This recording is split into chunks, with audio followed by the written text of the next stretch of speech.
What's up, everyone? Just going live here with Mr. Don Noble. So bear with me as I set up the stream and get it on Books of Horror.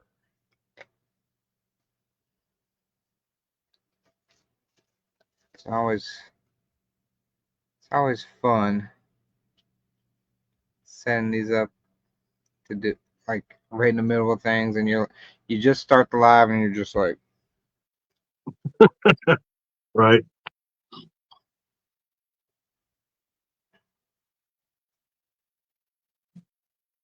I was thinking about wearing a helmet. I got a nice one that I bought. It's got like some digital display stuff just to be a goofball, but I don't know. I was like, fuck, it's kind of hot out. I'm not doing that.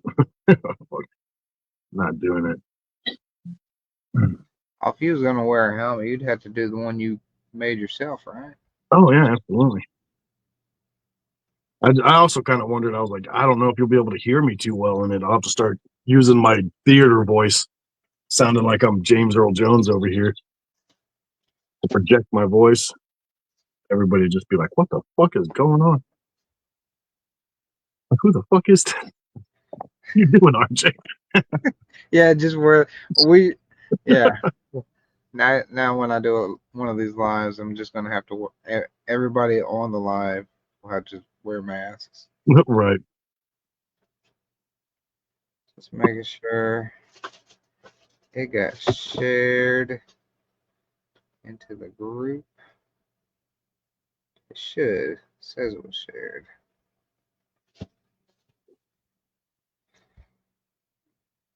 And it's funny when I go live, then everybody's like, we should message him on Facebook Messenger. That's the perfect time.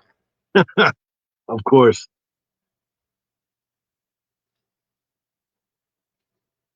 Man. All right. Well, I see Candace Nola has joined us. Can you see Candace's comment over to the side? No, I cannot. I can't see any comments at the moment. Okay. Well, You might have to read them off to me. yeah. I can actually do them fancy like this and see if you can see it. Can you see it on the screen? Oh, now it's starting to pop up. I see a little tiny bit. It's just eyeballs. Yeah. All right. We are live on Facebook. Books of Horror. So, hello, everyone. And welcome to another live. I am sitting here with the one, the only Don Noble, Cheers. publisher, author, artist. Yeah. Yeah. I'm an artist. Yeah, I think that's the main thing I do now more than anything. But most people know me for. He arts some things. So, sir, please introduce yourselves to the folks and tell them what you're all about. I am Don Noble. I'm a co-owner of Rooster Republic Press. We're the publishers of books like Queen of Teeth from Haley Piper. We're not very visible on Facebook a lot. We just tend to do the work and then let the book shine for themselves. Most people know me from my cover art. I do a lot of book covers. It's essentially almost all I do anymore, outside of running some duties for the press. I used to write, but I kind of gave that up about 10 years ago, but I'm kind of coming back around full circle to start releasing new product and rehashing some of my old stuff that I killed. Yep. So that's me. All right. So we had one question right off the bat. So we're gonna hit you with the hard stuff first. I believe that was Christina Pfeiffer that asked, what is your favorite cover that you have created? Oh, that's almost impossible to answer, really. Like every couple of months, I'm like, this is it. This is my new favorite, and then someone comes along, and I'm doing something else. I already mentioned Haley Piper's Queen of Teeth. I love that paperback version that I did for her book. It's got that nice like The Thing from John Carpenter's color scheme of like blues and pinks and purples. I think that might be my favorite cover. Really, it's just a perfect aesthetic that I love, and it's just kind of Lovecraftian, kind of not, beautiful, mixed with a little bit of just gnarly tentacles and flesh being ripped apart. It's just, I don't know. It's just I think that one is probably my signature piece. I would think if that was something that I could say like I had full control over doing by myself, not too much input from the author, and just letting me read the material and create what I thought would be perfect for it. And I think that's the one probably. But there's so many. Yeah, like I mean, it's got to be hundreds, not if not in the thousands now. Yeah, We have out there in the indie world.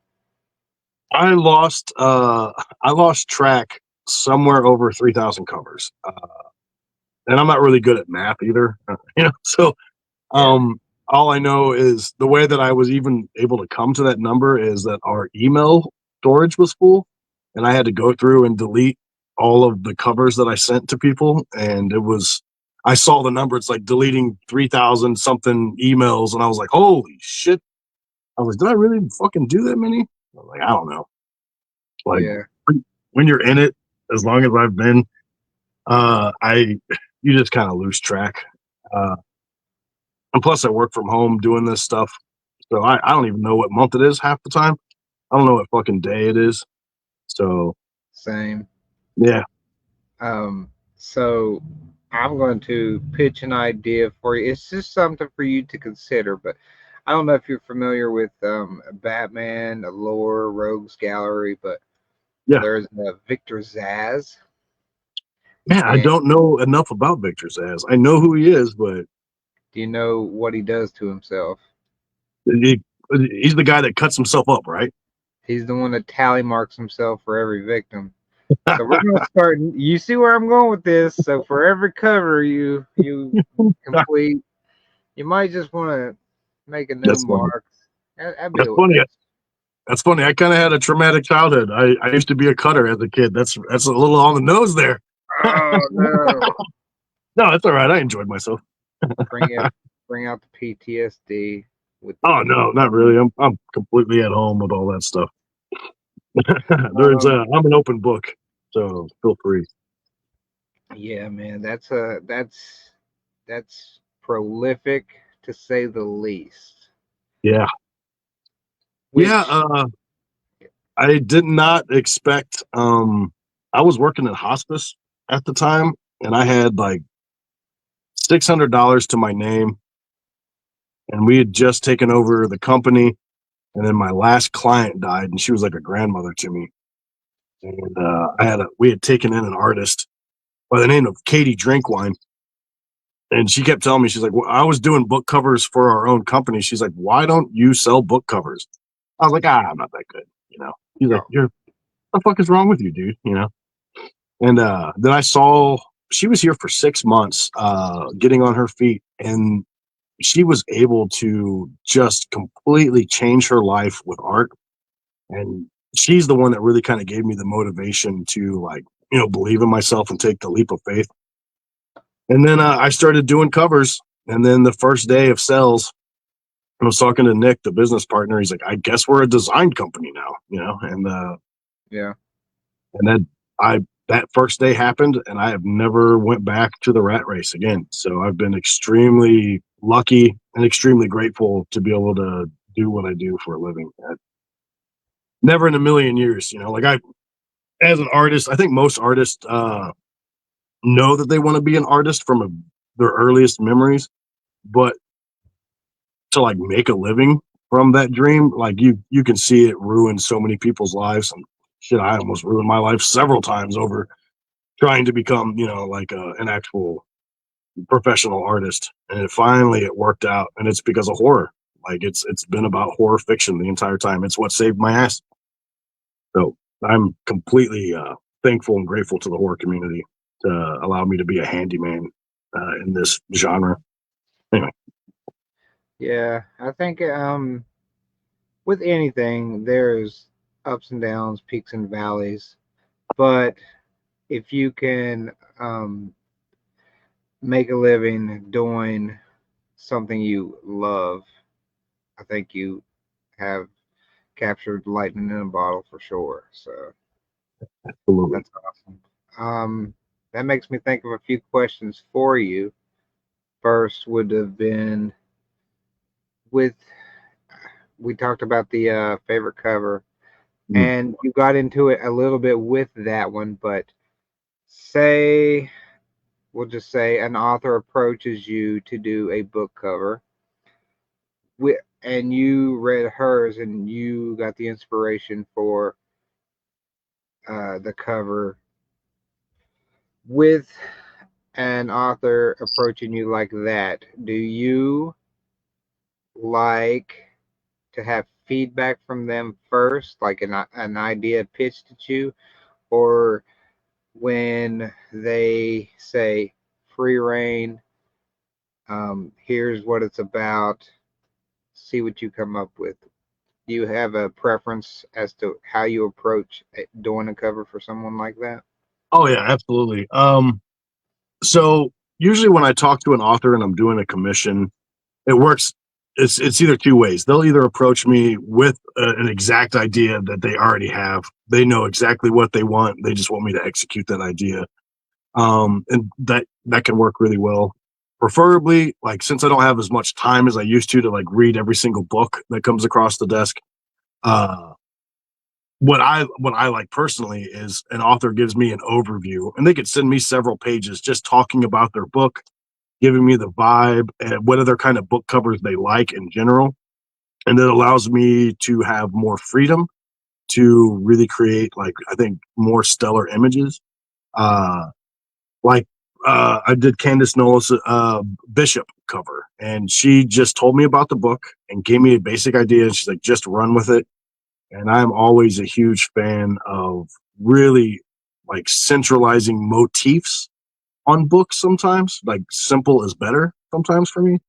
Yeah. And but not saying that, like really complicated covers aren't as good. It's just I think sometimes it can be much. It's almost like pop art. It can be more. It just has more pop to it. It just jumps off the page at you. Your eye isn't going all over the place trying to figure out what's going on. You know exactly what the book's about. You can see it. You see the title, and it's just really clear. So, like personally, I love when someone just like tells me about their book. They're like, I have no real idea what the book is about or like what the cover should be, but here's what the book is about. You just go crazy with it. I love those, but sometimes it doesn't work out as good as you'd like because some books are just fucking crazy, and you're like, all right, I don't know how to approach this. Like, let's talk about certain scenes, and maybe we can capture that scene in the book because sometimes people do some really heady stuff, like it's like deep Lovecraftian, and you just don't want to throw tentacles on a cover, and just be like, all right, it's a Lovecraftian book. Yeah. Um, so it's a mix of both, honestly. Like I prefer to have freedom as much as possible, but sometimes people just really have like, killer concepts, and they're just like, this is the concept, and I'm like, okay, that's perfect. All right. And I don't even need to know anything else about the book. They just give me a concept so good I can just run with that. Yeah. So I mean, I always prefer more freedom, but it just really depends on what the book is about. Yeah, But there's like a few examples I can think of right off the top of my head with one of each example. So I will, well, I'll ask you, Mike in a Box, mhm. Cuckoo, he probably had almost every aspect of the cover Oh yeah, in yeah, his mind and told you what he wanted. yes, absolutely, yeah, And then you probably made some suggestions on your own that would work out a little bit better because as an right, artist, you can see you could be a little bit back from the project and offer that feedback to him. yeah. Well, So, Mike just has a really good eye for it as a writer. So yeah, he knew exactly what he wanted, and almost down to every detail. That was essentially me just using Mike's directions to create that cover. Like there's almost hardly any artistic input from my end other than just capturing what he had planned for. You're absolutely right on that, Mike. And that's why every time I've done a cover for Mike, he's always like, "This is exactly what I want." And if I'm wrong about it, he's like, "Nah, no, do this." And I'm like, "All Yeah. right, yeah, So with that, yeah, it's a little bit more guided hand on his part. yeah, Unlike that with Candace's Bishop, but also you and I have collabed on quite a yeah." few covers now. So our latest work together would have been Fairy Tale Horror Show 2. And if anybody's seen that cover, it's pretty elaborate, and I absolutely gave you carte blanche to do whatever you wanted. I know, man. I love doing that one too. That cover, I had so much fun doing that one. There's so much depth to it. I was like, oh Yeah, man, I wish this was a movie poster. Like I could go so deep into this. Like, I absolutely appreciate you just letting me just go crazy with that stuff. So thank you. yeah. The only thing that we've ever differed on is I always um, ask for artwork only because I do my own lettering. But Mhm. then you and I mean, I've picked your brain on how to do lettering properly, and whether I listen to you or not is at my own detriment. But you have taught me a lot of things about typography on book covers and what it should be. I hope I've improved over the time Oh yeah, and absolutely.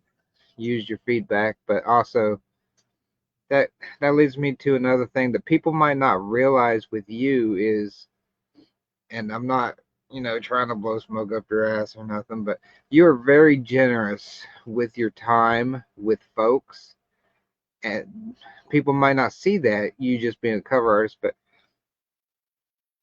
just from my experience working with you, you have offered to um, help me learn to do cover art and like how you go about doing your stuff. And you always say if you had like a week with me in person, I would be a cover artist. But Yeah, everything I've done so far has been self-taught. But I always come back to you, especially for feedback, and you've always been there and very generous, like showing me what could be improved or something. And it's a back and forth between artists. Like, what yeah. about this? What about this? So just something like that. Um, that's like another facet of Don Noble. He helps folks that are. I think that you see the passion there or the potential that they could have that. Um, what am I trying to say? That they have that ability. They just need worked with, almost like molding clay. Like Yeah. you could see it in them, and you have always been willing to help mold them and show them how to go about doing it the way you know how to do it. So Yeah. I mean, it's for me. It's like carrying a torch because, like, I'm a traditional artist, like a penciler and painter. And when I got into doing like graphic design stuff, I had another artist who was art like a traditional painter like me come along, and I was trying to do all this crazy high detailed work painting on Photoshop. I'm like, what are you doing, man? Like you're like, this isn't a piece of paper, it's digital. You can erase stuff, you can backspace stuff, like you can add textures in from photographs and all kinds of stuff. And I'm like, isn't that cheating? They're like, why did we made this technology for a reason so that we didn't have to work as hard at creating this stuff. It's still all made by hand. It's not AI. You're literally doing it by hand, everything you're doing, but you're just using your tools better and faster. And I've had so much help along the way that I can't not like. like I can't be a dick about it, you know, especially if someone's interested in this stuff. Like even if there's a like if I ended up teaching you how to do your own cover art and you never hired me again, I don't give a shit. I'm glad that you get to know it, you know. I'm glad that you get to know the joy of creating this stuff on your own. And then also like, all right, so I lose a client and I might lose a little bit of money. Big whoop. Then now I know that your company and that you as an artist are going to survive longer because you don't have to pay out a house for somebody. So Right. I'm always in favor of just, you know, like art has already been democratized, you know, like I think that's what any good artist always does. We'd love to talk about the process with people, but I think they'd get bored as fuck. You know, Yeah. that's why I'm not talking about my process all the time. And then just people would be like, just glaze over. You know, that's what will happen. But yeah, I appreciate it. People have helped me all throughout my life. So I just try to share in return. It's just that simple for me. If people are passionate about horror and stuff, and I know some things, I have no qualms knowing, or sharing the knowledge of what I have. Like we're all going to differ on taste. Like you have different taste for fonts, and I have different taste for fonts. But there's still some little bit of stuff that I can like Yeah. show you, and you're like, oh, okay, yeah, I see that. And then you might do something that is completely different than I would ever do, and then I would come back and go, oh well, shit, never fucking seen it that way. And then I end up learning something. You know, that's just the way it works. Yes. Uh, Yeah. Yeah. It's paying it forward and also sharing the love of yeah, art, honestly. yeah. I've been a horror fan my entire life. When we first started doing horror books, like someone presented the idea to me, is like, you know, we can like self-publish. Like this is the very beginning before KDP even existed. It was called Create Space, and like, do you know we can create our own books? I was like, do you mean I can put the word fuck on a book? And they're like, yeah, I guess you can do anything. And I was like, holy shit. Holy shit. I was like, they should not allow people to do this because I immediately went out there was just my first book was Scary Fucking Stories. It was a complete homage to Scary Stories to Read in the Dark. Like down to the lettering, everything was just a big like Pavlov's dog, like just fucking an homage to that fucking book. So I can't believe uh, that this stuff even exists. Like the barbarians have stormed the gates, and that we don't have to go through anybody anymore, and that people can just be self-made and create entire careers for themselves. And I think it's one of the coolest times to be alive as an author and artist, Yeah. uh, and to be able to meet other fellow passionate people that love the same kind of stuff that you do. And half the time, like none of us are getting rich. It's not like none of us are buying a yacht from this stuff, you know. Uh, you're just extremely passionate artist out there, and then it feels like a giant sandbox that I get to go every week, go play with my friends in a sandbox and create art. And hopefully, we make a little bit of money, and we get to keep the lights on a little bit longer and keep doing it. So I don't know. I love everything about this business. It's just well, you know, except for the drama and all that shit. But what are you gonna do? What are you gonna do? Everywhere. Yeah, Um, you can escape it. yeah, one day. Well, we're all working towards the compound. One day. Yeah, yeah, That's the dream, and it's not. And I've talked to you about it. And it's funny because you're not the first person that I've talked to about it, but several other artists, like the dream is to have enough land that you could build basically a complex of um,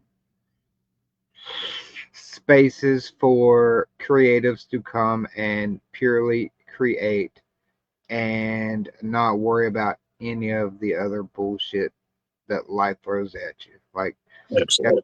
that's the I know you and I have talked about that, and I know several other people that have said that if they ever won the lottery, that's what they would do with the money. So Yeah, yeah, I mean, going back that, into the KDP stuff, and yeah, it knocked down that huge barrier that was basically the led to the rise of indie yeah, without having to be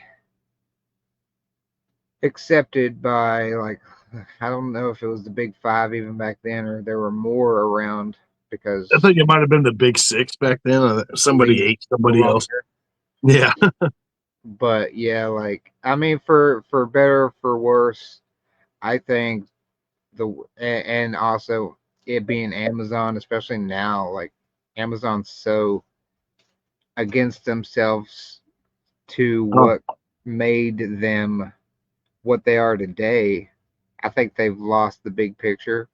well, they're But predatory. What do they call it? Like bullying the market. So you come in. It's the same thing they've done with YouTube. You come in and you offer people a deal that they can't refuse. Like, yeah, so everybody, the entire market shifts to Amazon. The indie market, especially, all goes to Amazon because you have to go through Amazon at the time. And then it becomes this. This is the best fucking thing in the world. You're like, holy shit, I'm changing my life. I'm be able to leave my job or pay my bills with this stuff. Slowly but surely over time, once they gain all the power and they gain that huge market share of like what they own, like 83% of all book sales in America or something, yeah, um, then they can start doing whatever they want to their authors and they don't care because they're there to make money. That's the bottom line. And it's the same way that YouTube got popular. You know, you could monetize your channel back in the day and make a bunch of money, but now you not only do you got to get 1,000 subscribers, now you got to get all the views and now you got to do all this stuff where you have all these stars that have like changed their life and become millionaires with the technology. Uh, Somebody who wants to do that now is going to have to work 100 times harder yep. to where these people were. And it's, you know, it's capitalism. What are you going to do? Like we're all kind of serfs to it. You know, I kind of just feel like a little mouse running around just trying to collect crumbs so I can like survive month to month. Like Right. like especially when AI came out, I was on the tip of the spear as an artist watching this stuff before it hit the horror community. And I was like, if this shit goes, if people start using this shit, I was like, I'm fucking cooked, dude. I'm done. I'm like, I don't know what's going to happen. Man, that first year, I was like, well, I guess I'm going to have to go back to construction work or something, or back to hospice. And I really don't want to do that. And I Right. took like a bunch of artists. We all took major hits from AI. And slowly but surely, I'm glad that writers started to realize like how detrimental that stuff is. I kept warning people. I was like, dude, like, I have proof that I am not AI. I can show you my layers that I am not AI. What happens to a writer when you have a whole community of people going, this guy is using AI to write? Like, what are you going to do? Show them like a napkin that you wrote an idea on? Where's your Yeah. proof? And they're starting, especially Facebook just steals everybody's fucking books so that they can sell it back to people. I'm like, it's fucking hard out here for people. It's with that in particular, it's a slippery slope, and that's why I think you have very black and white sides to it, Yeah, and not really a gray area. There's some gray area, like sure. people that fall in the gray area, but it's Absolutely. such, you have to not let that genie out of the bottle, because like you said, an artist who creates from whatever can show their work. But if a author, wants to use AI, but also um, stand and say that no, they did not use AI to create their book, it is a very hard. Um, it's very hard for them to prove that they didn't, Yeah. because unless you're recording yourself typing out every word, then I mean, somebody can literally use an AI and then just transcribe it into a notebook. So it's not really proof, you know? Exactly. Exactly. It's a scary time for writers. I mean, we already have a flooded market, and it's already hard enough to make money off of books, and Yeah. then and then Oversaturated market. oh yeah, and then you just have people just putting out 5 or 6 books a day with an AI cover with AI written stories, and it's not even the point that, well, who's going to read this stuff? It's like it doesn't matter if anybody reads it. Somebody thinks they're going to make money off of the numbers game, and Yeah. it's going to be so much harder for someone who actually put in the time and work to not be buried in this onslaught, flood of just slop. And it just makes it harder for people who genuinely care about the craft. And Yeah. like in a perfect world, in a perfect world, like let's say it's Star Trek in the future and we didn't care about money, I would still be doing the exact same thing that I was doing. I love what I do and I would do it regardless. I've done it my entire life regardless if people ever gave me money for it. Because it's only about 10 years ago that I started making money off of my art. Because beforehand, I was just doing that for fun, for free. Uh, Yeah. I ran a whole group called Riot Forge where I left my first publishing company. I spent the next 2 years just doing covers for free for friends and showing people how to format their books. I had whole videos on YouTube. Like, this is how you format your book in Open Office. And I did all that stuff for free because I'm passionate about books and art and I love that stuff.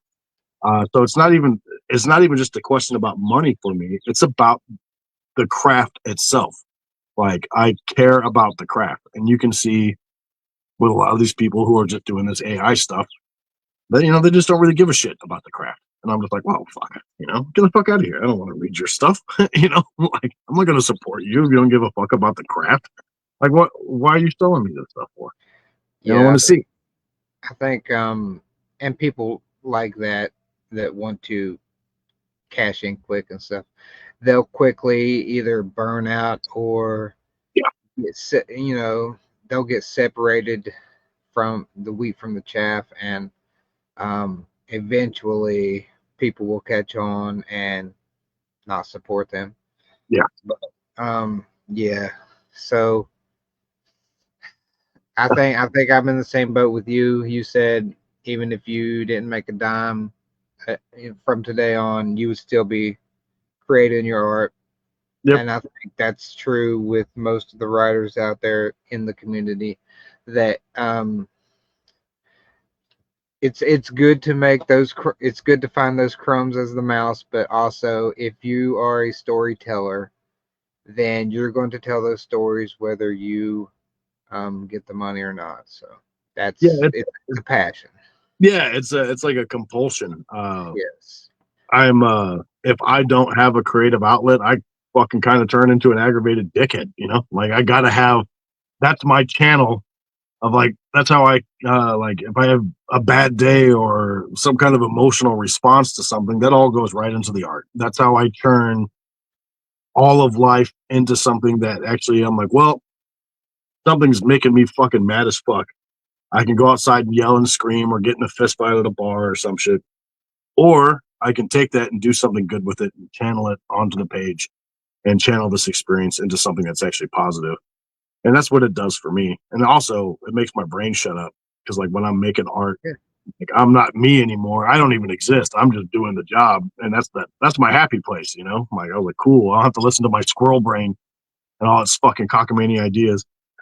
Because Yeah. unfortunately, I'm a writer too, and even though I've given up for 10 years, you know what my brain does every fucking day of my life is like, oh, you know what you should be doing? Writing this story down. Here's a story for you. I'm just, man, shut the fuck up. I got all these, my docket is full. I got all this shit to do. It's like, no, no, no, no, no. You should do this. Get into that moment for sure. But I'm sure I'm paraphrasing it something from somewhere else, but uh someone might ask, why do you write? And then your answer would be because I must. Yeah, It's that. absolutely. It's exactly what you said. I think a lot of people write, and a lot of people that do write, you write because those stories are screaming in your head, and then when you actually do write it out, they shut up. Yeah. Yeah. You're exercising that demon or whatever it is. Well, it's somebody else that I've seen some meme or something somewhere, but it's like a shame that people feel the need that they have to make money or feel the need that they have to be good enough to make money off of their craft. Because the same way a bird sings, the same way a bird builds a nest, human beings do the same thing. That's part of almost every child that you meet in your life loves to sing, loves to dance, loves to draw, loves to do all those things. They might not be good at it, but they love doing them. And I think that's almost inherent in every single human being that's ever been alive. Uh, and it's a damn shame that people think that they're either not good enough and they give it up. Oh, I don't know if you could hear that truck leaving, but anyway, my buddy just roared out of here. So it's a shame that people give up those things that are inherent to happiness. I think because they don't feel like they're good enough, and it just sucks because I have personally trained people that haven't done art since they were kids, and just watched them like within a couple weeks. The same thing I told you. They were just like, "What the fuck?" Like, yeah, dude, you could do this. Like anybody can do this. It's rocket science. You just forgot. You just told yourself, no, I'm not good enough to do this. I show you a couple tricks of the trade. Next thing you know, you're like, what the fuck? I'm doing it. And I'm like, look at him. He's doing it. Yeah, He's up on there. He's on two wheels now. He's fucking doing it. And it's just a good feeling for me too. Because then all of a sudden you've got a buddy to talk to about the craft. Now you got a friend, like, oh, I got this idea for some shit. You know, exactly. it gets Um, lonely for fucking writers and artists and shit when you don't have anybody to talk shop with, You're just like trying to talk to your family and they're just like, shut the fuck up. yeah, family's the What are you worst. talking about? Family's the worst when you have to go and talk about your art. Like they're like listening, but they're not listening. Yeah. But yeah, like I think for a lot of up and coming people or new to the writing scene or the art scene, they get into their head a whole lot, Yeah. and it's very daunting. Like you don't, especially if you're alone by yourself trying to do it, you don't know where to go, where to start, and you see all these things, and you see what you have to do, be in an indie, Oh, whatever it is, you have to wear all these different hats, and it does get very daunting. But it is. that's another beautiful thing about, especially the horror community, is there are so many people out there that are willing to give you their time to help you along the way and show you it's not as difficult as you're making it to be in your head. Right. So, um, Yeah, I always I try to tell people that are kind of getting into it, that I was like, the first mountain that you think is going to be impossible to climb is the creation itself. And yes, then once you climb to that mountain, you're like, I did it. I created it. Then you realize that mountain is just a foothill. And then there's mountains beyond that. And those mountains are called advertising and marketing and shit. And you're just like, oh no.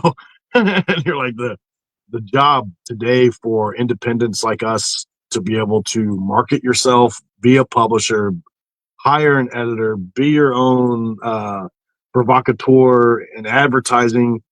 Like, it is a skill set that seems completely impossible to learn, but it isn't, and it just takes a little time, yeah, but it is a um, lot of work. I have nothing but respect for people that do this stuff. Uh, and I will always be here to help. Even if they have like, because I've done covers for free or payment plans or any of that stuff. I'm like, if you're passionate about your work and you really care about it, like, I'll help you. Like, I might not be able to do it tomorrow, like, but I'm like, I'll help you as much as I can. Like, I get it. Like, yeah, it's nice to know that there's somebody out there to be like, hey, like, we can get through this. Give me a little bit of time and I'll show you what I know to help you hopefully move along in the business, climb the mountain. yeah. So one thing you touched on, I want to go back to real quick is Heather Larson and I, we started last fall a Books of Horror side thing that is called Tell Your Tales. And that is essentially our version of NaNoWriMo because they came out National Writing, or what is it? National Novel Writing Month, NaNoWriMo. Yeah, something. Um, and they're like, it's okay to use AI. And we're like, fuck that. Art is creating art. So we're like, we'll do it on our own. We'll make our own. And we had our second one. We're gonna try and do it maybe every 6 months because November is a terrible time of the year to try and block out an entire month to dedicate solely to writing. So we tried it in April, and I think it worked out a lot better. But Yeah, you can't people that compete with like participate, No Nut November and stuff. You know, like what are you doing, man? Like, the people that participated, we polled them and said, how did you like it this time, being a less stressful time of the year? And I think the overwhelming majority said that this is better, but also having it every 6 months, it also helps to have a more focused time to get some solid writing in, that you have that support system behind you, because everybody's doing daily or weekly yeah, updates. And I try and do a weekly post with um, advice that I see people talking about as they do their daily stuff. So I try and read and give them feedback on that stuff. So what you touched on there has been my advice to a lot of folks, and has been my advice in that um, writing group, is to find a buddy that you can trust, because there is a bit of trust issue when you yeah, start talking shop with people, especially if you're pitching ideas. But find someone that you can trust, and it can be a good back and forth between you, and start talking shop with them. Because if you if you're doing it alone, it is very solitary. But if you have somebody that is seeing where you're going with your work, right. and they get excited, it's only going to feed back into your own excitement. So Oh yeah, that has been my advice for a lot of folks, is to get a buddy system and bounce ideas back and forth. And you only the way, like I said, it's got to be somebody you trust, but only good is going to come from that, because they also might inspire you with an idea that you hadn't thought of. right. And or you might help them along if they're struggling to come up with, or get blocked or something like that. So Absolutely. it's No, always that's good great to advice. have that somebody to bounce ideas off of. And I, what I tell people is, like, if I get down in my writing or something, like, it happens, it comes in waves. I will, I Mike, bring Mike back up. Mike gets very excited about stuff, so I feed off of other people's energy with my own writing. Right. No, that's a perfect. Because man, you're absolutely right. Talking to somebody else that is also another writer or is just a reader or something Yeah, that cares about the craft. You know, you could easily paint yourself into a corner and you can't figure out how to get out of it, or you're like, ah, it doesn't feel good to me, or is this too, trite, or everybody's done this before. They could say a single line to you, and you could be like, oh my god, it was right there in front of my face this whole fucking time. And then next thing you know, that's it. That's how you do the ending. It leads to how you open the book or the end the book. Uh, yeah, that's beautiful. Hopefully, enough people can actually have that writing buddy because like you've been a writer. You know how solitary it gets sometimes. Gets a little spooky. It just gets a little. You're like, why am I doing this? oh yeah, the You're self doubt compulsed to creeps do it. in. Yeah. You're just like, I could be playing a video game or enjoying time doing something else, and you're locked away, typing away furiously. Uh, because for whatever reason, it's just that part of writers, you know, it seems like an insane thing, but what are you going to do about it? You're just going to go crazy if you don't fucking exercise it. You're just all of a sudden just raving and ranting on a street corner somewhere. Trying to tell somebody your story. You got to do something with it. You got to make it positive. Like get it out on the page. Right, especially if you're talking to someone who isn't creative, you absolutely are going to sound crazy. Like, Oh yeah. to them, it's probably like you have all these imaginary people talking to you. Oh yeah. Well, what's that thing they said like that came out a few years ago? They're like half the population doesn't have an inner monologue, and then just every writer is just like, "What?" Yeah, Like on the face, they're like, "What? What are you talking about?" I have so Yeah, many imaginary friends. What are you yeah, talking about? yeah. Like there's Um, still characters that I'm still thinking about that I wrote when I was like 14 years old. I'm like, we're what are they doing now? And I'm like, don't get into it because I know it'll happen. I'll start writing a book again, and I'm like, son of a bitch. I'm like, fucking, I got fucking art jobs to do. I can't be doing this.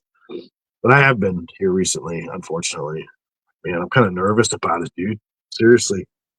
Like I know that I'm a better writer than when I was in my 20s, Yep. but then also I've been publishing for 10, 12 years, and then I know the You get mountain to see well enough. what everybody's doing.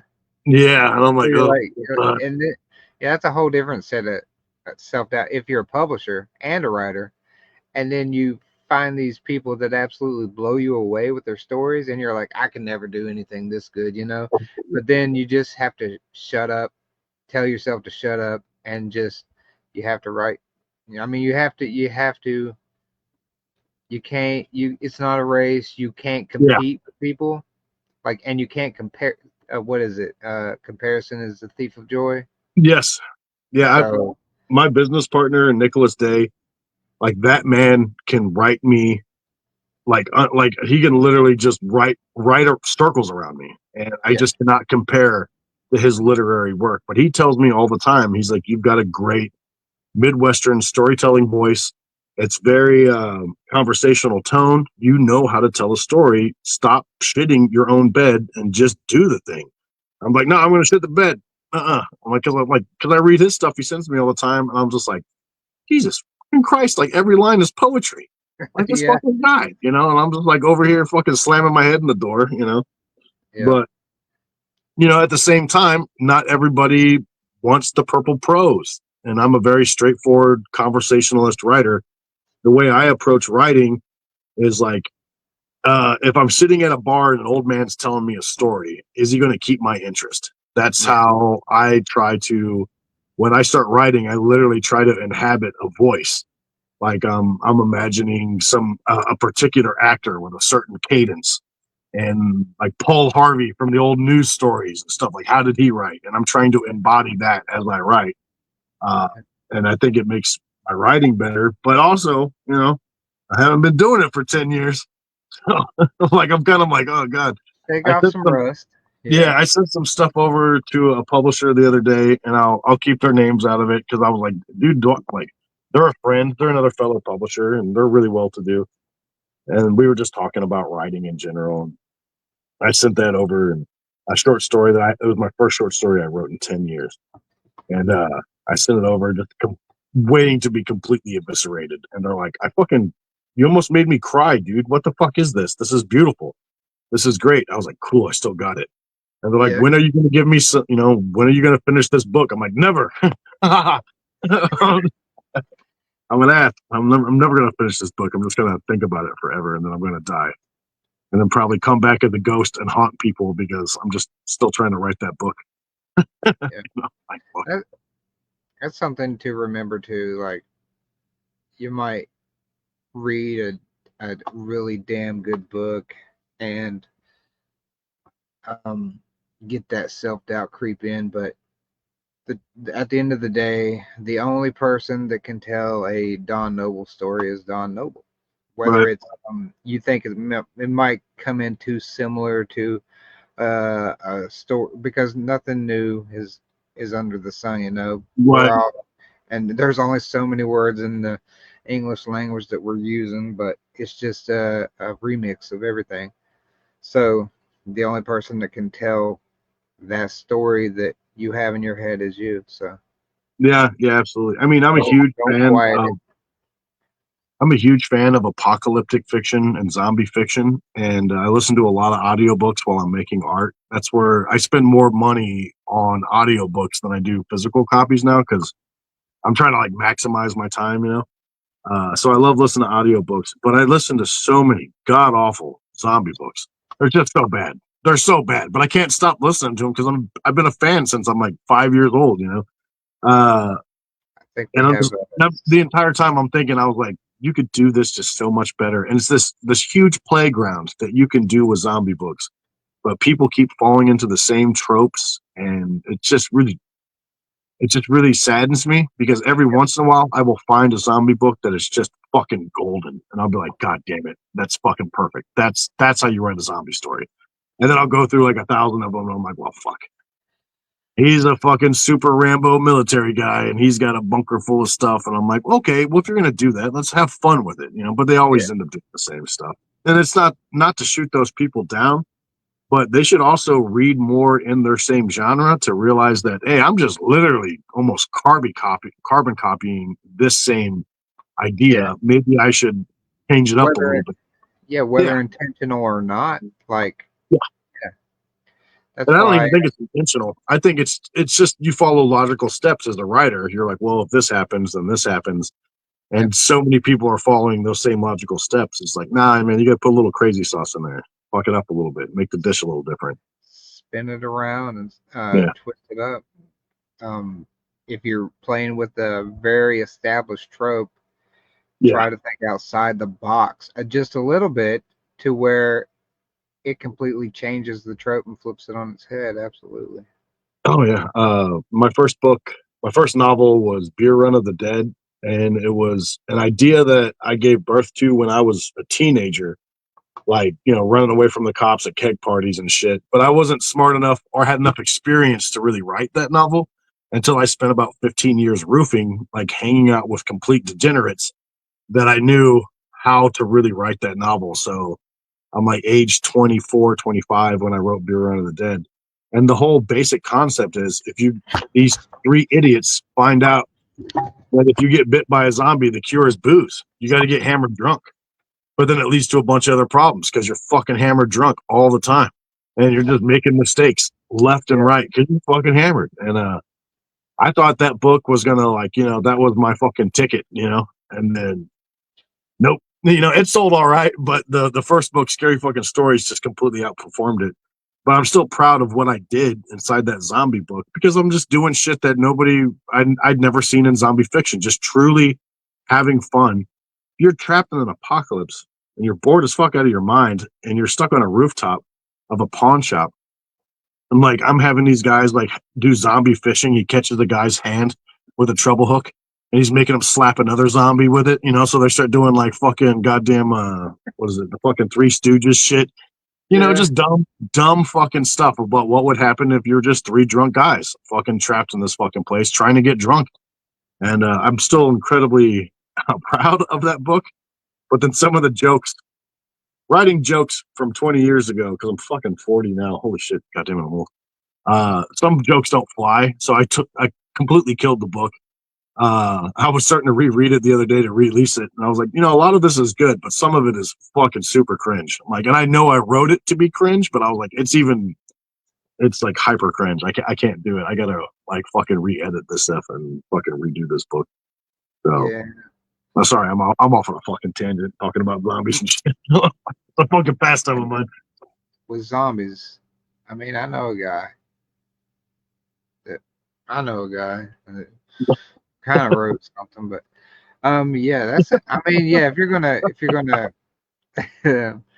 redo something from that old, yeah, it's not gonna be the same audience as when you wrote Yeah. it, what it is now. But I mean, it sounds fun as hell. Like just Yeah. that premise you threw at it, and it's something different. You know, it's something absolutely different.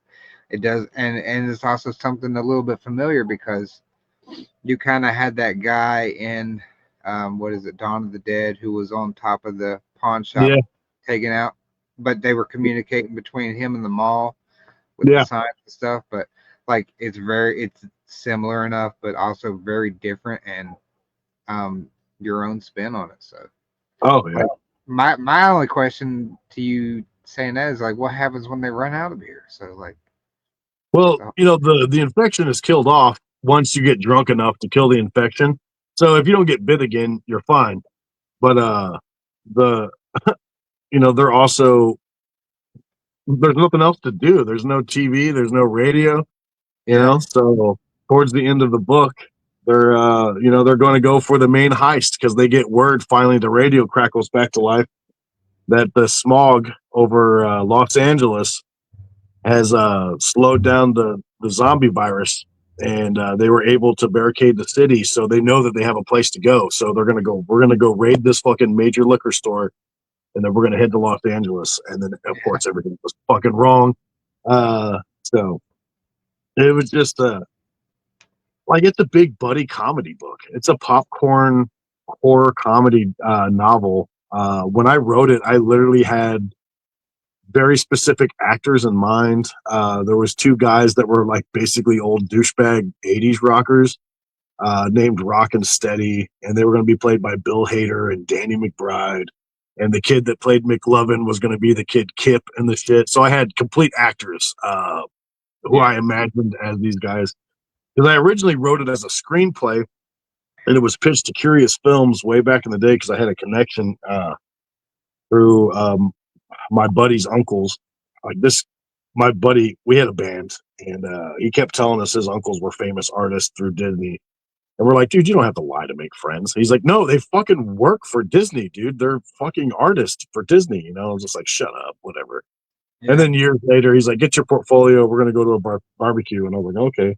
And then I met those guys, and then they were real, and they were cool.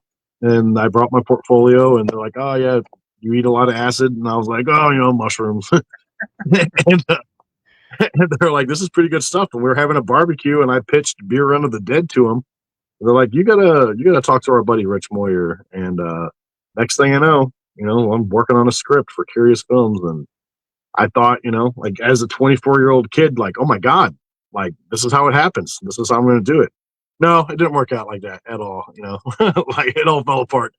But it was still a really cool like feather in my cap to give me the motivation that if these guys thought it was legitimate enough of an idea that I could pitch it to an actual film company and talk to those people. You know, that's basically really what gave me the motivation to start really writing because I was more interested in screenplay writing at the time.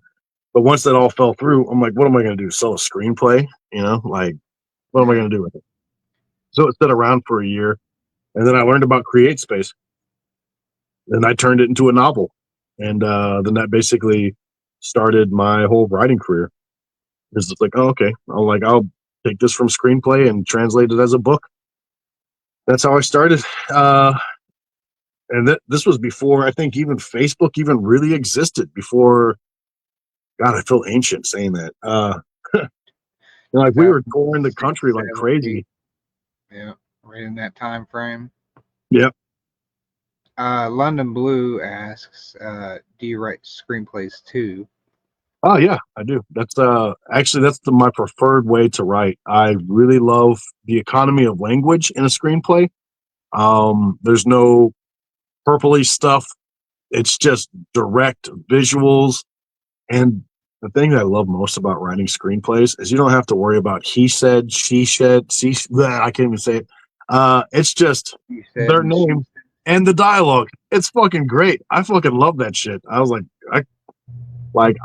I'm a fan of like I wish screenplays were sold as novels because I would sit around reading screenplays like it was a novel. It's the same difference to me. I'm a very visual person, so I love reading screenplays. I'm sure there's more out there. I know Stephen King has Storm of the Century, which was originally written for screen, and he just basically published a screenplay for it. And I think maybe Paul Tremblay's new one, horror movie, is written in screenplay format or something. Oh, no shit. I believe so. I believe so. I'll have to check that out. I love that stuff. I mean, I love the classic novel. I grew up on Stephen King and Anne Rice and Dean Koontz and all that stuff. But something about the economy of language and the tightness of a screenplay, it's just no fluff. Yeah, it's no fluff. I know I'm watching the movie in my head. There's no confusion. Like I love really good prose sometimes. Like I was a songwriter for years, working in a band. I love poetry. Sometimes writers do things that I'm just like, what the fuck? I like reread a paragraph like 3 times. I'm like, am I stupid? Or I'm like, what is he even saying here? You know, I'm like, it sounds really nice, but I have no idea what this paragraph just meant, you know? Like, oh my goddamn. And that's fine for certain things. But I'm like, I love language, but I'm just like, man, fucking get to the point sometimes. Kind of fun, you know. But that's just me. Some people will poo-poo on my opinions, and that's fine because I'm kind of a fucking dipshit and that's cool. Like I have my own personal taste, you know. Yeah, So yeah, absolutely. I I don't mind mean, it. uh, earlier when you were talking about submitting to a or talking to a publisher and showing them your writing, I think Allie Jane commented and she said, "I loved what I read. I thought it was wonderful." Oh, she read the same story. What's So up, she, Allie? What's up? What's up, homie? Allie's cool as shit. yeah, that's Yeah. our Canadian queen up there. Dude, I had a great time at the last Scares That Care. Maybe a little bit too good of a time. When I got to first meet you, and Yeah, I think it was like hanging out with you all weekend. Like that was like a highlight. Scares of Care 2 or yeah, AuthorCon 2. Yeah. yeah. So I'm such a homebody anymore. Like we yeah, did so many shows when I first started the business. We were for like 2.5 years. We did, except for the winter months, we did 2 shows every month, and then we took off like 3 months during the winter. And I just got so tired of being behind a table and shaking babies and kissing hands and all that shit. I and now I'm like old and I got some farmland and I just don't want to put on pants to even go to the store. So like Nick had to abduct me to yeah. even go to the show. And I was like, If dude, I'm you're in the Midwest, and there isn't too many big things currently in the Midwest that yeah, I know of. Like you might get some small shows, but like a lot of it's East Coast based. yeah.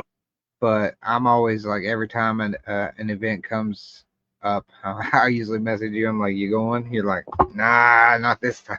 I'm like, "Ah," but Unless somebody is literally like stopping by my house and like pointing a gun at me, they're like, get in the fucking car. We're going to the show. I'm like, God, fuck. All right, let me pack a bag.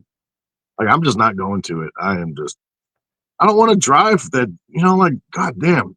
That last time I tried so hard. I got Nick so fucking drunk the day before we had to drive to Scares the Care to deliberately sabotage the show. And he did not, he just made me go to the show anyway, like all hungover. And I was terribly upset that my plan failed. But then I ended up going to the show and had a great time. So I'm yeah, kind of like that meme where, they you're a fucking curmudgeon until they finally get you there. And I'm like, oh, cool. Everybody's great. I'm going to get hammered drunk. And that's what I did. I got to like rip soda on that, though. Fucking shit. any of us introverts, homebodies, we Yeah. always have that dread leading up to it. But once you get there, then it Yeah. all melts away because you see all the people in person that you've only ever talked to online. So And there's so many just cool people there. And I like, there is always this weird trepidation with going to specifically a writer show. Because you're like in my head, I'm like, all of these people are so much smarter than I am, and I'm like, they're gonna find out. They're gonna find out I'm a big dumb dummy, I'm like, I'm gonna open up my mouth and I'm just gonna be me, and they're gonna be like, that's nice, Don Noble. Go sit over there for a while. I'm like, oh, okay, I deserve that. And then once you get to hanging out with people, like I met you guys, and you're like, oh god, it's like a big family that you didn't even realize that you had until you're there, and you're like, oh, these people are fucking great. yeah, Uh, that's what it is. You know, it's a. I think we say that it's Scares that Care, specifically AuthorCon. It's a family reunion with the family members you actually like. yeah, right. Yeah, So, yeah, I had a great time there. well, Like if it was just kind of closer, then I wouldn't mind. But even when yeah, like I hate St. Louis, and you guys, I'm 30 minutes away from St. Louis, and I didn't come. I'm a douchebag, man. I was like, no way, dude. I'm not driving over to St. Louis. And then immediately, like day one, someone gets robbed, and I'm like, I fucking told you. I was like, I, nope. I didn't know you was that close to St. Louis. Like, I It's would have about come and saw you. Yeah, it's like 45 minutes away on the Illinois side. I Okay. just I worked over there for years, and I just don't like driving over there. People don't know how to merge, and I've been in so many like near death situations just trying to get off the highway to where I need to go that I have PTSD from working in St. Louis. And I fucking hate that city. Like once you're downtown, it's fine, but man, God, Jesus fucking. Yeah, Oh, getting into the city is rough. yeah. Chicago as well. Chicago's way worse. Like in Oh yeah, my Chicago. I hate going there as well. Basically, I hate going anywhere that isn't a small country town at this point because I'm old and I'm scared. I'm how like, I'm scared of merging off highways.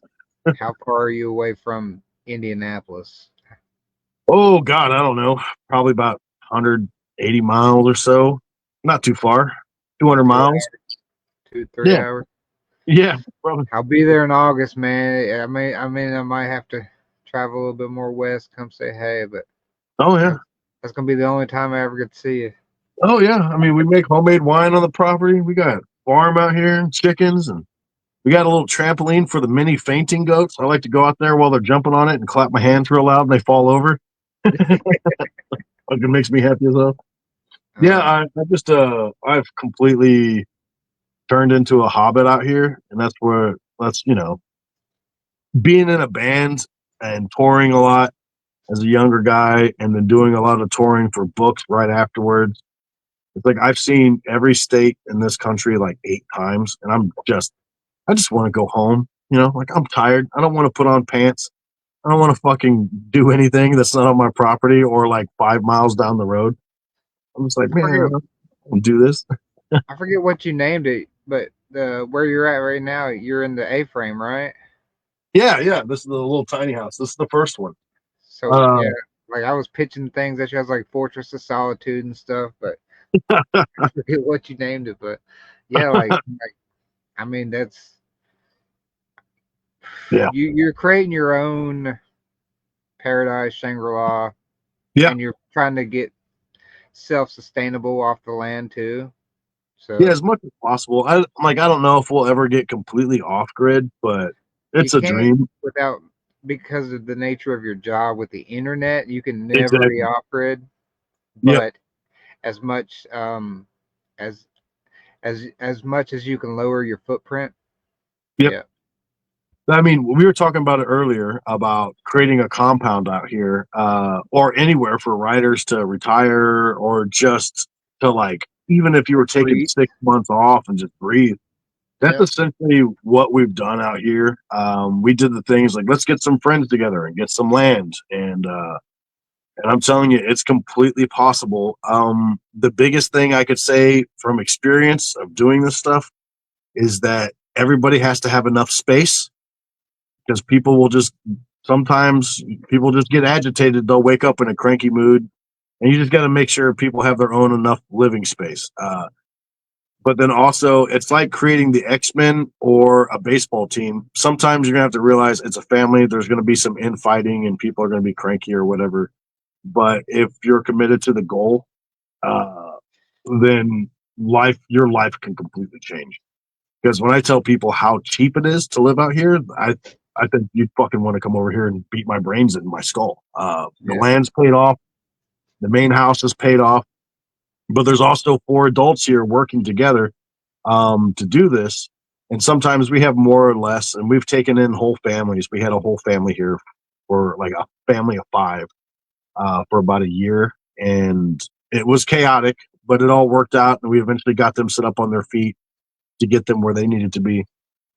But like it's life is so easy and cheap out here, and so slow to escape the rat race. It's also like the more money you make, the more trouble, and I have found that being really, really humble and living very, very small has made me wealthier in a lot of other ways. Where with my time and my enjoyment of life, because I'm not having to fucking constantly worry about how am I going to pay this off? What kind of debt do I need to go into to do this?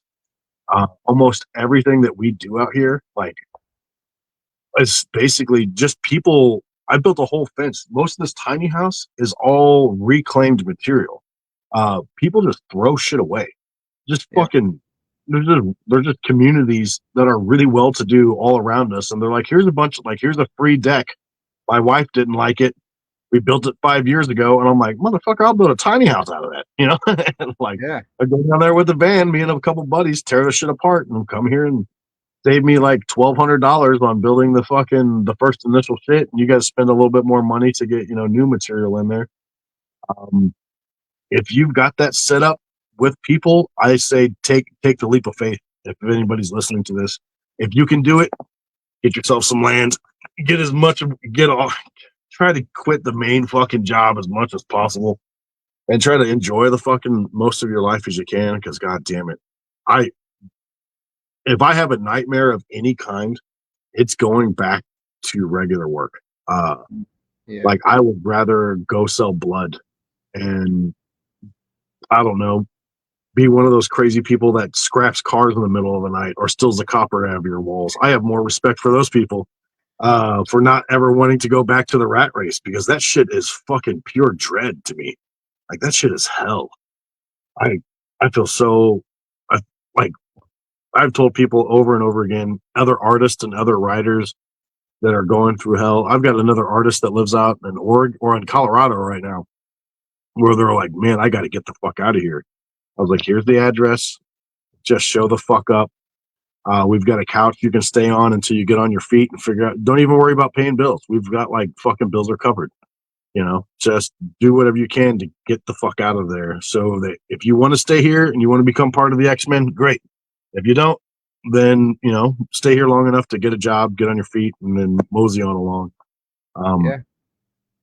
It's Figure nice it to out. be able to have that for people because it happened to me. I was a runaway as a kid, and a family, fucking strangers took my dumb ass in, and they basically gave me a second chance at life, and it saved my life. So I've never forgotten that, and to carry that torch about what they did for me. So anytime that I can try to do that for somebody else within reason, then I will do it. And that I don't know, just I don't know, man. Ship of fools.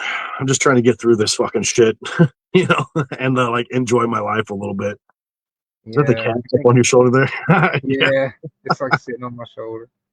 Yeah. Fucking scene stealer. Yeah. Um, yeah. I think that's what leads into a lot of your generosity and your humbleness is it's where you came from.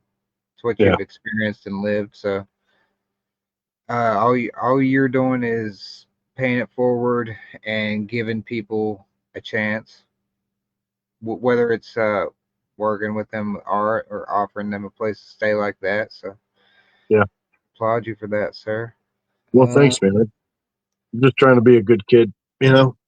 yeah, Just trying to be a good boy. and what you said too, I think a lot of people get so blinded by it, the rat race and find it hard to slow down and appreciate life more. Yeah. So the more that you can do that, the more you'll realize that it really, I don't know, it's not, it's not all it's cracked up to be to be or live. What am I trying to say? Like, I think so much of the staying trappings of more down modern to earth. society, like the Yeah, security that we think that we have, like, you know, because I was in that place for a long time where I had the nice house, the nice car, all the insurance, all of the stuff. And I got hurt one time, and basically that insurance just didn't mean anything. I was like, there is no real safety net for me. Like I'm like, I'm paying for this giant fucking house. It's a fucking coffin. Like I'm not even in this thing all that much because I'm working so much just to pay for this thing. I'm like, what am I doing? And yep, that's where I ended up giving everything up. It was that first financial collapse, like 2008 or whatever. I was a roofer at the time and lost all of that stuff, gave up my house, gave up everything. Got to live in a tiny house for about 6 months and fell in love with it. I was out in the wilderness with a little tiny house, and I was like, dude, this is nice. Like this is I feel good out here. yeah, All of that other stuff feels like a trap. It feels like being a caged animal, and the keeping up with the Joneses and all their shit. It just feels like being a gerbil on a wheel, and that yeah. you're not ever getting anywhere. And the next thing you know, you're fucking 80 years. That's the biggest thing, dude, is working in hospice with so many like old folks. And you really start to like when you get past the idea of them as grandma or grandpa or even as old people, and you get to have a real conversation with somebody who's like 84 years old, and they're at the end of their life, and they're like, it just seems like yesterday I was 14 years old and I was riding my bike around town. And then I met my girl and we had kids. And I just tried to do everything right. And I don't know where my fucking life went. Like, Yeah. what did I do? You know, like I didn't do anything that I ever wanted to do. I was just trying to do the right thing the entire time. And next thing you know, I'm 84 years old and I'm sitting in a nursing home. And my kids don't even come talk to me. I did everything right, I think. Or did I? And I'm just like, oh, fuck, man. I don't want that kind of weight on my shoulders when I'm old. I want to be like, when I'm old, I want to be, fuck, I'm tired. I'm ready to die. Like, fucking take me. You know, I don't want to be, I want to die tired and fucking like, okay, I'm ready to go. I don't want to be sitting around regretting my life. I don't want to do that. I don't know if that's escapable. You might just, you know, I might be 84 years old one day going, oh, I really wish I would have bought that Iron Man suit, you know, or whatever I bet dumb thing that I'm fucking thinking about at the time. it seems like to me too, like the older you get, the faster time moves. Oh, yeah. Maybe that's Absolutely. the relativity of life, you know. Yeah. But yeah, I think it's because you forget to slow down. You're in the thick of it then, but it seems like it took something a hardship or something tragic for you to step back and realize it. Like you said, you had all the nice things and you got hurt or something and whatever, and Yep. then you had to take that step back and you realize this isn't what I want to do, and so now you're living say a more simple life, Yeah. But and you are getting to do what you want to do by creating, whether absolutely. it's the art, and now you're getting back into you're getting that writing bug. Ugh. No. You can't escape it. Those I voices, know. they might shush for a while, but guess Oh, what, man. motherfucker? We're still here. Yeah, exactly. Like they've always been there. Yeah. It's just, luckily I could scratch that itch by making a cover and putting a title on it and been like, cool. That'd been a cool book that I wrote. And I just tricked my brain for a little bit. But then, you know, eventually it's just like, no, you got to write the whole thing out. So, yeah, I really appreciate, Ali had commented earlier and she read that story and I've done some editing work to it. She actually, some of her comments as an editor, helped me flush out the story. And then I sent it over to the next publisher and they read it and they were like, oh yeah, there's just a couple little things here that would tighten it up. And it's so nice to have that kind of, that backup, you know, after being gone for so long Yeah. and the stuff. And then, cause I don't think anybody even recognizes me as a writer anymore. And why would they? I've been out of the game for 10 years. Probably Um, everybody you're creating covers for um, got into writing after you stopped, yeah. right? Oh, yeah, absolutely. Yeah. I keep forgetting, like, you know, I'm like that old man talking about, like, it was just yesterday I was on a bicycle. And Right. then my business partner was like, dude, you've been doing this for like 12 years? I'm like, what? I'm like, it doesn't feel like that. Because I'm always thinking, like, you know, 5 or 6 years ago when I started this. But Oh, I'm out on, you know, I'm out here in the Shire and time just moves differently. So I just, I don't know. It's so nice. I'm so glad that I was able, because I don't know how long I can keep this up either. Um, I watch new stuff on AI all the time, like Google's new shit and their video rendering that's like almost indistinguishable because usually I can catch that shit super quick, like that's AI. And now I'm seeing stuff I was like, I don't know how I'm gonna catch it. And I'm like, ooh, just like yeah. I don't know how much longer I can do this, you know? And I'm like, I better start like a chicken farm or some shit, sell some eggs, cause fuck, it's fucking coming and I don't know how to stop it. Like, When we was talking about it earlier, London Blue had mentioned it, and she talked about AI doing things in the medical field because she has yeah, there's somebody a good friend, prop master, Pirate Caribbean. She had mentioned something about AI actually benefiting them, who has ALS and Yeah. cannot move or anything except eyes, so brain implants, stuff like that, and that is really what the benefit Oh of yeah. the AI, or anything to do with that type of field. That's Yeah. why I we feel should like use it. That's what it should be used for, not the creation of art that is right. inherently human. So, Yeah. you saying that you don't know how long you got, there's absolutely a dedicated pool of people, regardless of you mentioned it earlier, regardless of cost effectiveness to them. I think they'll always be artists supporting artists. I hope They're so. all, it's sad that it might become more niche as AI becomes more prevalent, right? Yeah. That's the fear. Yeah. So, there, I think there will always be artists supporting artists for sure. Me I being hope one of them. so. Yeah, I really do. And I've seen it firsthand in this first like few years of the onslaught of like AI art and shit. And at this point, like I've beaten the war drum long enough. I don't even really say anything anymore about it because what's the point? Um like at this point, I'm not even mad if somebody uses AI so much if they're honest about it. If yeah, they're like, hey, yeah, I use AI. What are you gonna fucking do about it? I'm like, well, you're a fucking asshole. Whatever, you know. Like when it comes to making covers and doing their books, I can just call them an asshole and move on, and that's it. I don't think about it.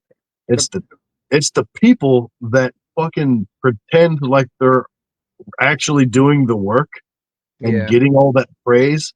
That's the shit that just drives me up the wall. But even then, what am I gonna do about it? You know, I yeah, have I have seen people that use AI covers, have been caught doing it, have admitted to doing it, and then go on post and scream about how bad AI is to hide their tracks. And I'm just like, what the fuck? you know, yeah, I'm like, all right, you know, like I just want to walk outside and just keep walking until I walk into the river and then never come back. I'm just like, I'm done. I'm yeah. fucking done with this world. This is some fucking shit.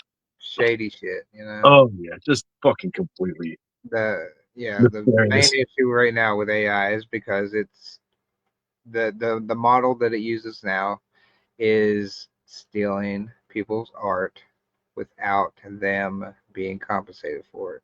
So that's Yeah, the this main whole issue. conversation could have been Yeah, so much different if they would have been honest with it. If they would have said, "Hey, we want to train all of our models on your art, and you will receive a check for the rest of your life," yeah, and artists could have said yes, you would have given them the chance to say yes uh, or no, and then not use their art. But they never did that. It just became a big art heist. But you know, yep. it's at the same time, I'm not completely against AI at all. There's, you know, like There's uses for it. Like, yeah, the detecting breast cancer and or people that are not able physically to be able to like say someone's paralyzed who wants to create images or somebody who just wants to do it for fun. That's okay. Like I'm not worried about that stuff so much. It's just how sleazy it's been to artists. Like man, artists it's already hard enough to be a fucking artist for one. And then two, we had NFTs and all that bullshit. And then we fucking kicked that out of the bar, wipe our hands clear, like, oh, thank God that's over. yeah, Walk back into the bar and here's like, oh, I'm an AI artist. You're like, son of a bitch. My God. Fuck it, damn. yeah. I Is this guess fucking good? a few examples people might look into is like sampling other artists, like music wise, like Yeah. the famous thing with Vanilla Ice back in the Oh, day. He was trying to say it was like yeah. ding ding ding ding ding ding. Right. Maybe that's the same. And theirs is ding ding ding ding ding ding ding.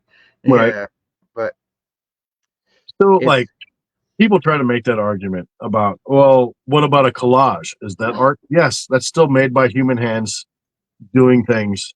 Yeah. It's not somebody just writing a text and going, I made this. No, the machine did all the work.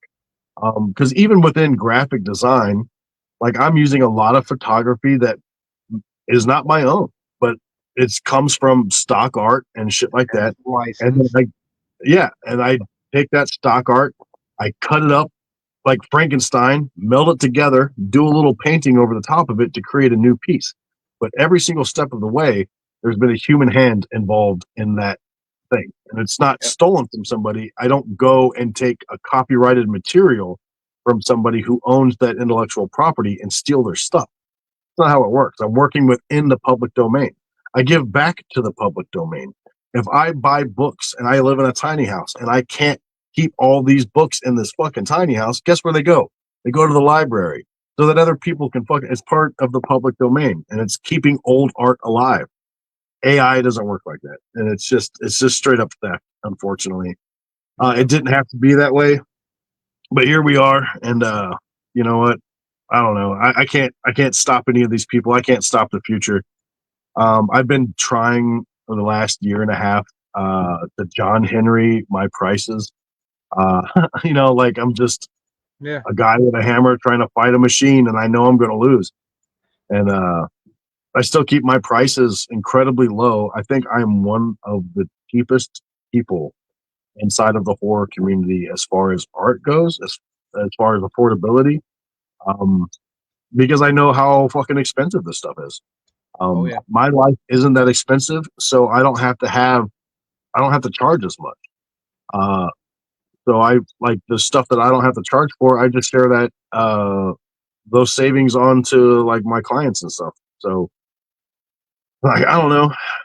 I've had artists tell me like, when are you going to raise your prices? I'm just like, I'm sorry, I'm just not going to. Yeah. Like, it's not going to do that. Like, I'm always going to be able to try to keep what I do affordable for people. And like I got lucky enough to do a cover for some of the biggest names in the industry, and I charged them the same amount of fucking money I charged people on that I work with in the horror community and the indie scene. And it's I don't know. Yep. I think my business partner probably wants to drive down here and beat the shit out of me sometimes. He's like, "You got to Oh yeah. raise those numbers. Those are rookie numbers." And I'm like, I don't care. It's not. I need the money to live, but I'm not chasing money. I don't give a shit about that stuff. Like I've got enough to eat. Hell, we make our own wine off the property now. And so I got enough to eat. I got enough to drink. I'm not hurting so bad for anything that, you know, what am I going to do? Build a yacht And out you here on fucking 5 acres in the middle of Illinois? No, I ain't fucking doing that. and you do commissions, but you also do. I would, if I'm paying attention, you do maybe one, maybe sometimes two pre-mades almost daily. Yeah, it's So you have bumming the a phone. website. I think it's roosterrepublic.com or Rooster Republic Uh, Press. yeah, roosterrepublicpress.com. And you Yep. can find all of my pre-mades in my covers section. It's just called covers. My portfolio is not up. I don't know what's going on with it. I've got a portfolio, but it's like hidden.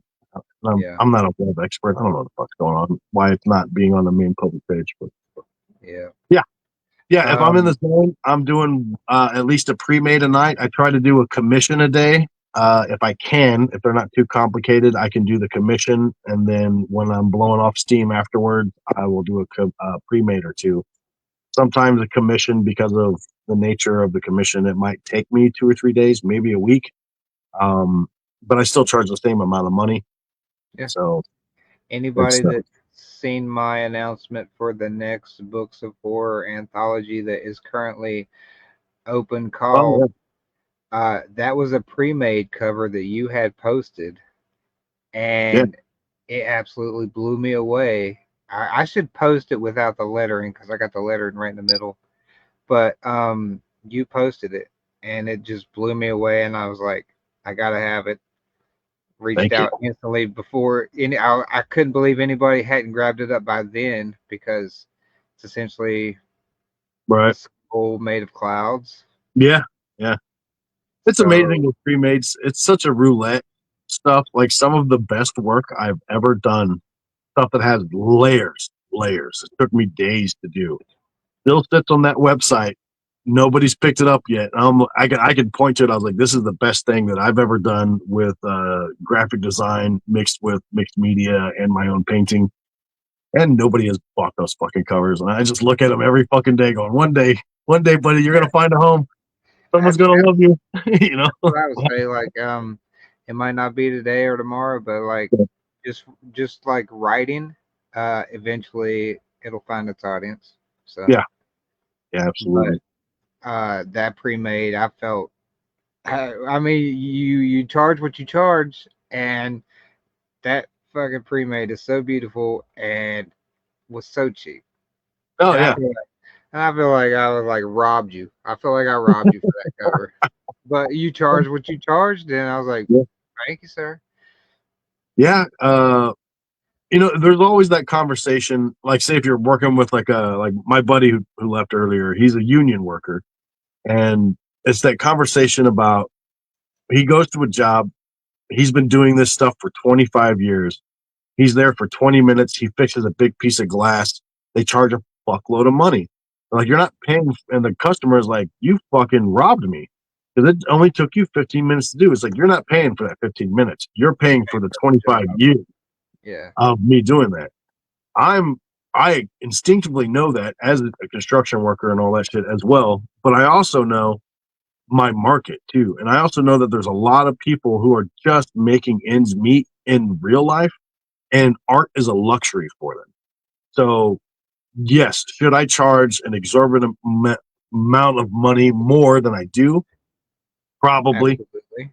Yeah. probably, but I don't give a fuck. And I'm like, whatever. And I'm like, you know what? I know it only took me 15 minutes to do this because I've been doing this my entire fuck. I've been an artist since I was a kid. Um, I don't mind just letting this go for like $60 or something, $35 sometimes, something ridiculous. It's Uh, it's subsidizing, so you might charge a commission that's more than usual, depending on mhm. complexity, but it balances out the scale of you doing pre-mades for Yeah, a lot cheaper. So it's subsidizing um, your yeah. pre-mades I mean, essentially. in, in a month, like I don't really like when I'm pre-mades are like what I do for fun. That's Yeah, how I started, and that's what I'll always do. And sometimes I wish I could just never have to do commissions again, so I could just make pre-mades and just have fun all the time. But that's not what pays my bills, so I have to do commissions and everything. But like so when I'm having fun with pre-mades, it kind of feels like I was like, I'm going to charge $200, $300 for this, even though I probably put more work into this pre-made because it's just me having fun with it than yeah, some of the commissions I've done, which just might be a very simple idea. Uh, like I should probably charge more for some of these pre-mades, but I don't, like yeah, I just know I was just like, you know what? There's somebody out here writing this stuff. They got 3 kids. They've got a mortgage. Maybe they got a flat tire their week. They want to put this book out, and they're like, "Where am I going to get the fucking money to fucking get a good cover for my shit?" And I know that in your mind as a writer, some of these people might go, "Well, AI is free," and I would rather have them an option to go, "Well, I know this fucking guy that will fucking do killer fucking art." For fucking goddamn less than it would go out to take the kids to McDonald's, right. and they could complete their dream and then get some decent cover art that isn't AI, and that just kind of makes me happy for some reason. Like I don't know, like I'm having a little fantasy about being Robin Hood or some shit, and I'm just trying to like curtail the system every way that I can. Just chip away at the Moloch of money hungry fucking shit. I despise it. So I don't know, man. I just like a fair ball game. I just want people to be able to have access to a good cover and not have to like completely lose their ass on it, or Yep. have their spouse go, "You spent how much money on what?" You know, and, that kind of Another thing situation. too is people that might shop your pre-mades, they might not have a story, but when they see that artwork, it's going it they Yeah, might it might inspire them to actually write a brand new story that didn't exist before. So Dude, that has happened.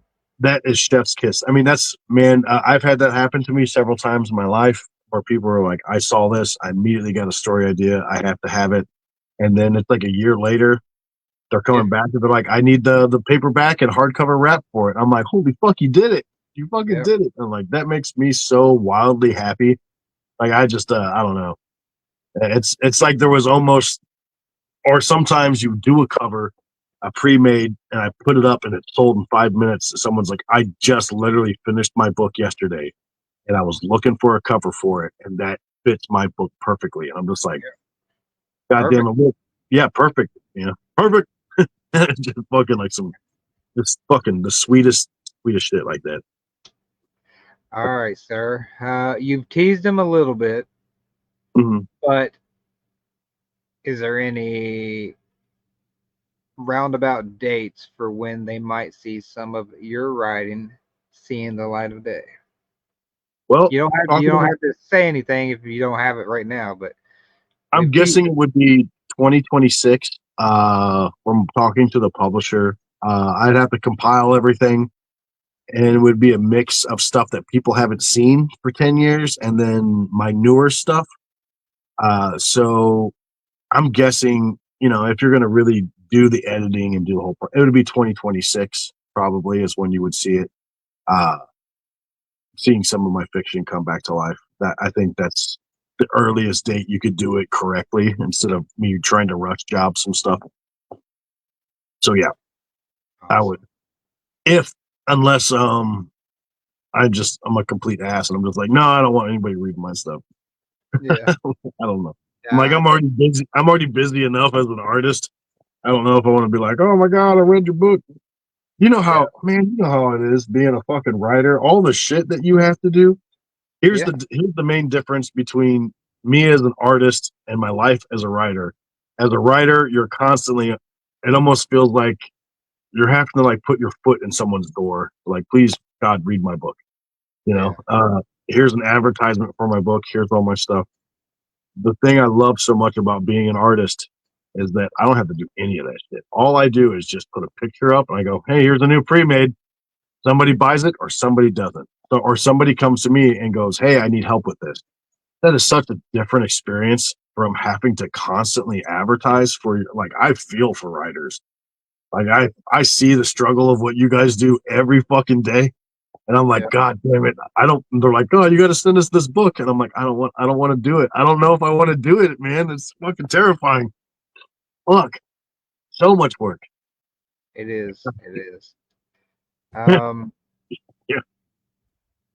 So, what would you like to shout out a few fellow artists to spotlight them? People Oh, that yeah. you see out there. Okay. So absolutely. There's some original gangsters that don't get hardly any love, that need to be known. Jim Alpalza did a lot of the early Bizarro stuff. That guy is a master. Eric Wilson is a fucking master. Some of the new up and comers, I think everybody really knows about them. As far as writers go, we have Luke Spooner. He's from the UK, an amazing guy. You have Matt Seth Barnes from the UK. The guy, stellar work. I love both of those guys' work. And then you have Ruth Anna Evans.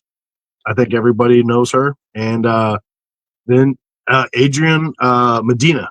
Like that guy does killer work too. And they're such killer people. I talk to like a big chunk of those guys. Like we talk all the time. They're such killer artists and they care about the craft and they're completely anti AI. Their prices vary, but they are not going to do you wrong. If you're an author looking for people, you cannot go wrong with any of those guys I mentioned. Jesse D'Angelo is another really good penciler. That guy does some killer work too. I'm just trying to think if there's anybody I'm missing. I don't know Greg Chapman, but I've seen his work and he does good stuff. So yeah, all those guys. Um, like I try to share other artists even on my own art page, just Yeah. because like I'm not meant for every job. Oh God, Armani Rush, he does much more of a almost like an anime comic book style. but Yeah. he's like from the Chicago area. Armani Rush is amazing too. So Katie Drinkwine. There's so many good artists out there that will I'll work throw with out you. one, Nick Justice, Oh yeah, yeah. I'm just learning about him. He does killer work too. Like and he's traditionally a comic book artist, I believe. yeah, he does killer. Oh, Justin T. Coons, the guy does all the horror western stuff. Oh yeah, the painter. I mean, very painterly. There's so many killer artists in the horror industry that are so affordable. Like you start getting out, like people have told me like my prices are too high, and I'm like, dude, I'm one of the cheapest people in this. You're fucking what are you on Fiverr? Because like I don't think people have any idea what standard industry prices are. Like if I was Yeah. in the union in LA, like we wouldn't even be talking unless you have like a $1,500 down payment on shit.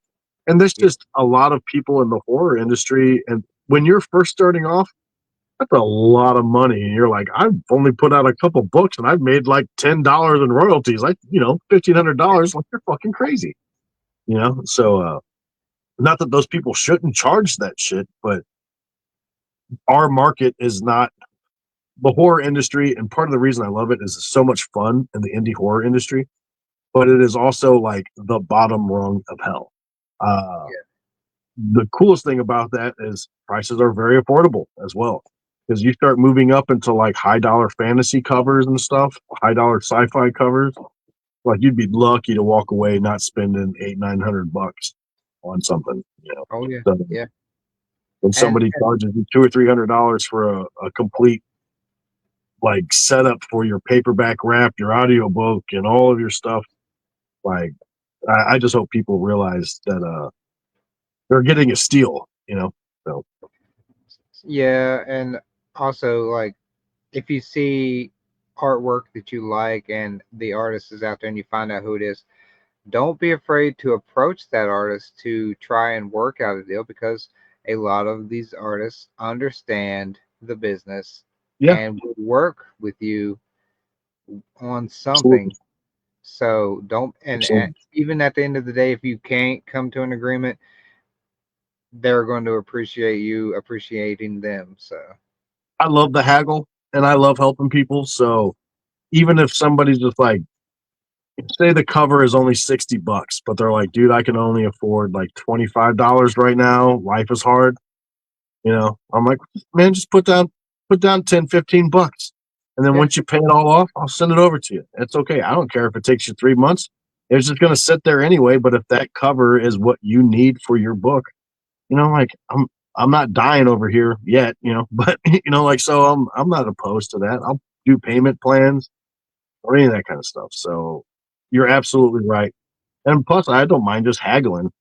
Like it could be fun, like I have fun with everything I do. So if someone wants to come and haggle about some stuff like, what about 150? I'll be like, 195, we'll just dig right. You might make a friend that way, like fuck it. good Yeah, old fashioned diggering. absolutely. Absolutely. Just reach out and talk to people most of the time. Yeah. If they're dicks to you, well then don't work with those people because they're fucking dicks. There's plenty other of us. Almost every person that I mentioned, like all those other authors or artists, all of those guys are great folks, and they're going to work with you one way or the other. So um, you might have to haggle a little bit. They might tell you, yeah, we can do that, but it might take 6 weeks or 6 months. Yeah. You know, Plan what's the accordingly. harm? Yeah, what's the harm? All right. RJ, I gotta get off here, man. I gotta take a fucking leak so bad. Yep. We'll pull here. That's what I was doing, wrapping it down, wrapping it up. Perfect. Tell them one more time where to find your work. You can find me on Facebook and Instagram. I don't check my Instagram too much, but it would be at Frank Noble Art. As Frank is my middle name. Somebody took Don Noble Art, piece of shit. Or you can find my website at roosterrepublicpress.com. If you go over to our cover section, you can see all the pre-mades that are available. There's constant new stuff being made all the time. You can email us at roosterrepublicpress@gmail at any time with any questions, or add me as a friend on Facebook and talk shop or send a message or anything. I'm always available to talk. So thank you very much. Don Noble, bad motherfucker. Appreciate you coming on tonight. Thanks for having me, RJ. Folks. All right. Catch you all on the next one, everybody. All right. Peace out.